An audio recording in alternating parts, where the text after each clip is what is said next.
अज्ञान ध्वांत विध्वंस कोटि सूर्य समप्रभ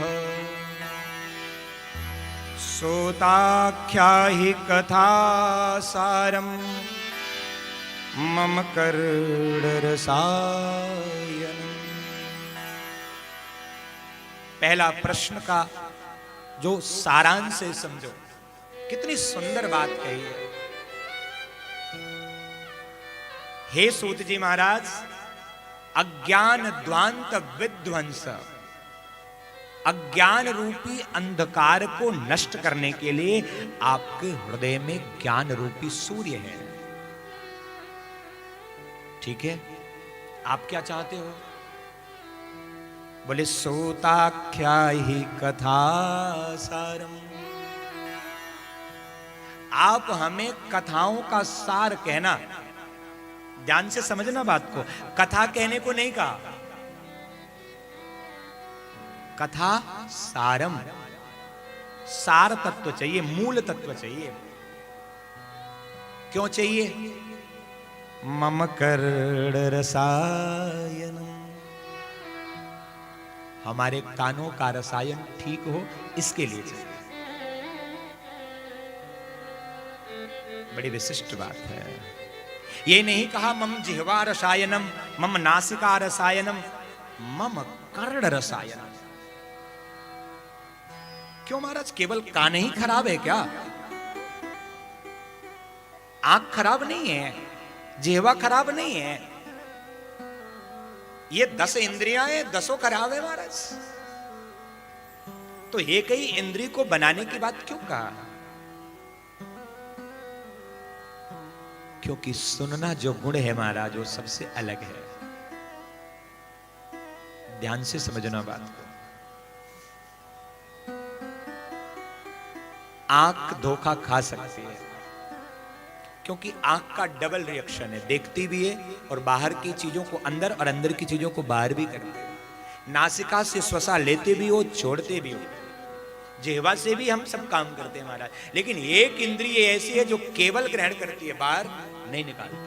अगर ये ठीक तो सब ठीक, और इसका सीधा संबंध यहां से है। गोपियों ने कहा श्रवण मंगलम,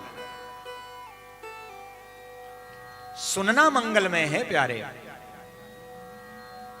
अगर हमको सुनना आ गया तो हमारा जीवन मंगलमय हो जाएगा। मुझे हृदय से क्षमा करना, पर आजकल सुनना कौन चाहता है जी? सुनाना सब चाहते हैं, कोई सुनना नहीं चाहता। घर का हर व्यक्ति केवल सुनाए जा रहा है। किसको? एक दूसरे को, पर सुनना कोई नहीं चाहता है। जीवन का सबसे बड़ा गुण है सुनना। पहले नवधा भक्ति की पहली सीढ़ी में आती है श्रवणम, तब कीर्तनम है। पहले सुनना है, तब कीर्तन करना है। पर क्या हम अच्छे श्रोता हैं? क्या हम सुनना चाहते हैं? अगर सुनना नहीं चाहते तो फिर तुम्हारी कौन सुनेगा? और यही कारण है महाराज, आजकल भागवत की कथा बहुत हो रही है, राम कथा बहुत हो रही है, पर क्या किसी की आदत सुधर रही है? क्या समाज में कोई सुधार हो रहा है? क्यों नहीं हो रहा है? क्योंकि सुनने का जो सबसे बड़ा गुण है वही छोड़ दिया महाराज ने। सुनना छोड़ के सब कर रहे हैं, पर सुनना नहीं चाहते। इसीलिए सौनकाद ऋषियों ने कहा महाराज हमें और कुछ नहीं चाहिए, पहले हमारे कानों का रसायन ठीक कर दो। सुनने में धैर्यता की परीक्षा होती है प्यारे, ध्यान से समझना बात को। सुनता वही है जो धैर्यशाली है। 3 घंटे कथा पांडाल में वही बैठ सकता है जो गंभीर और धैर्यता को धारण करता हो।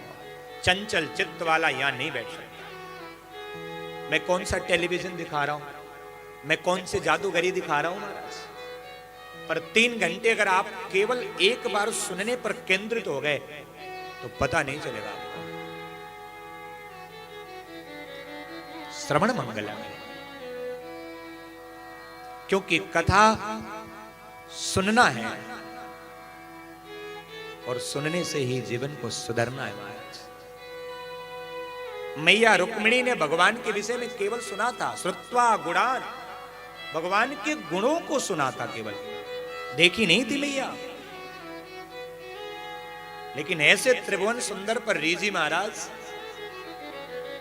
कि फिर ठाकुर जी को प्राप्त कर लिया।